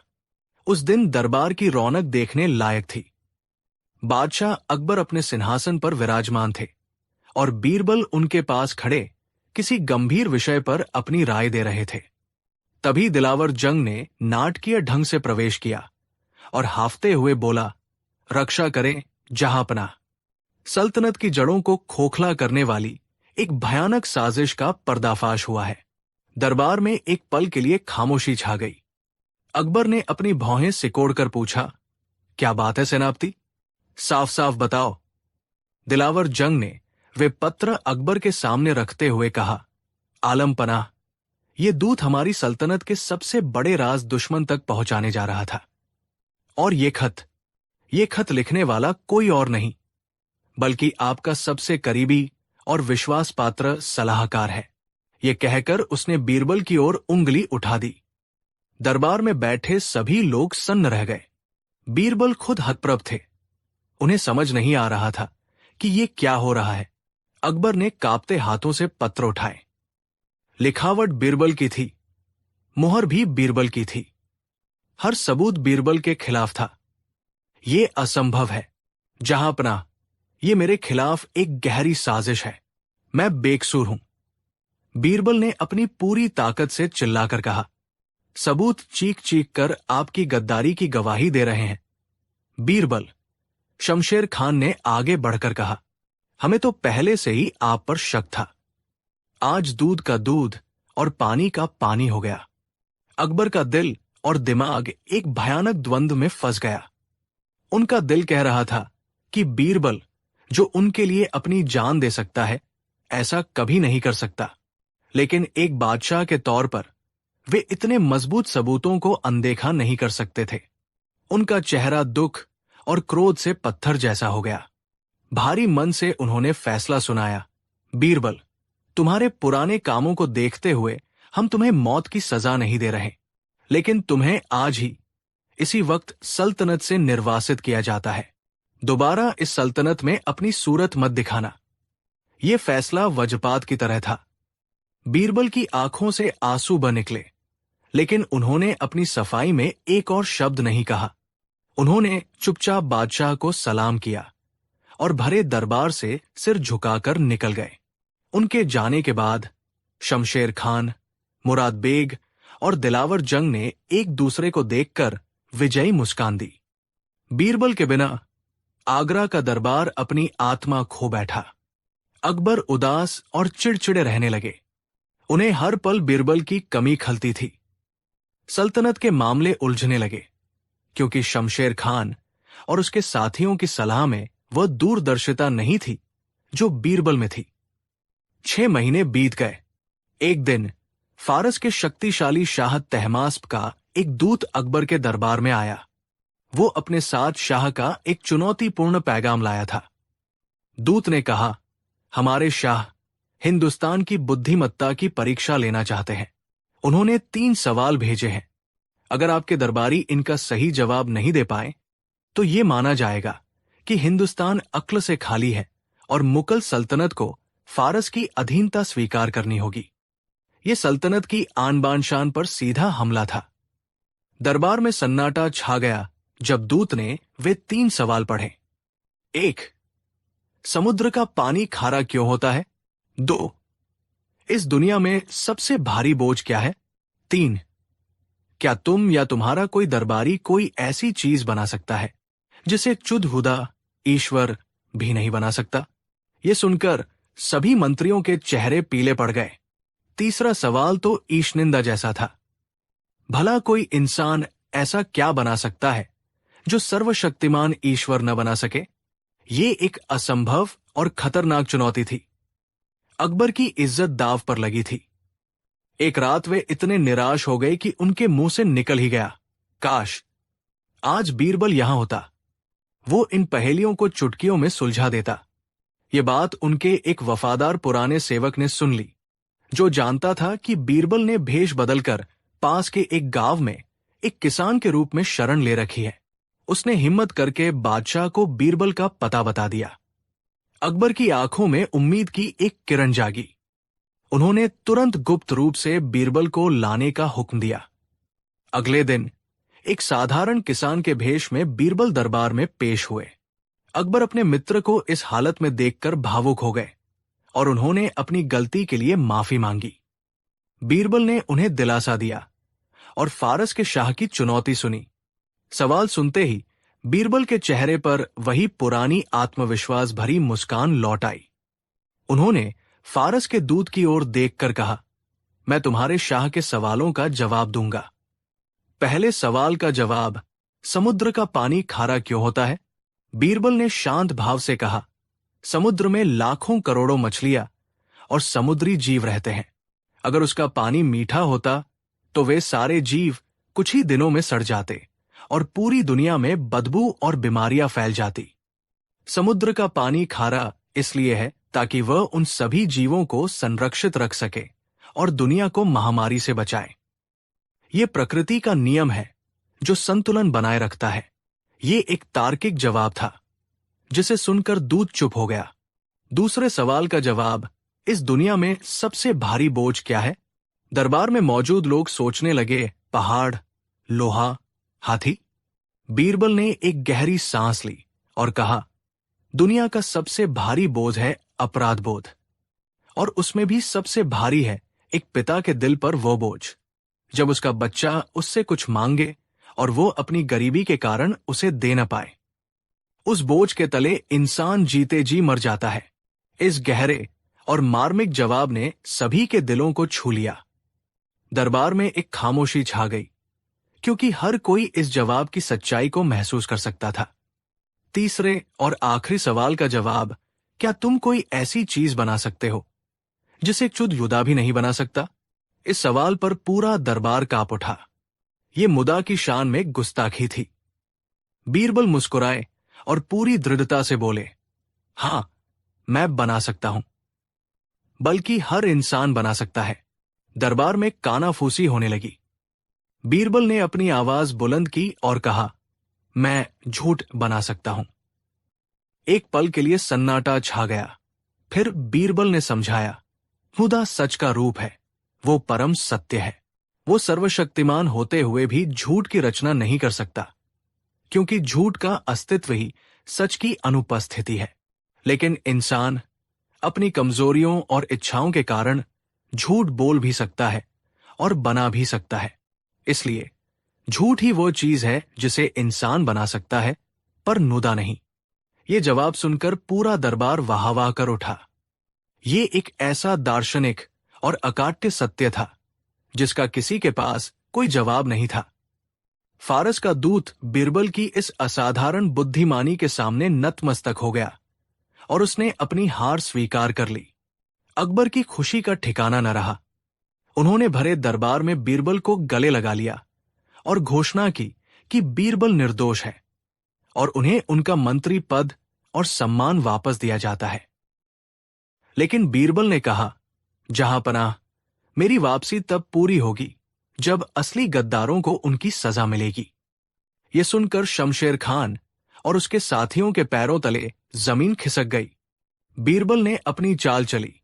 उन्होंने बादशाह से कहा, हुजूर, मुझे पता चला है कि जिस जाली कासिद को पकड़ा गया था, उसने मरने से पहले उन तीनों मंत्रियों का नाम एक ताबीज में लिखा था जो इस साजिश के पीछे थे।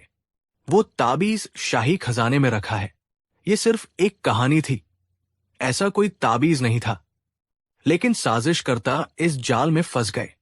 उसी रात अपने पकड़े जाने के डर से शमशेर खान, मुराद बेग और दिलावर जंग शाही खजाने में ताबीज चुराने के लिए घुसे। लेकिन अंदर उन्हें बादशाह अकबर और बीरबल अपने सैनिकों के साथ इंतजार करते हुए मिले।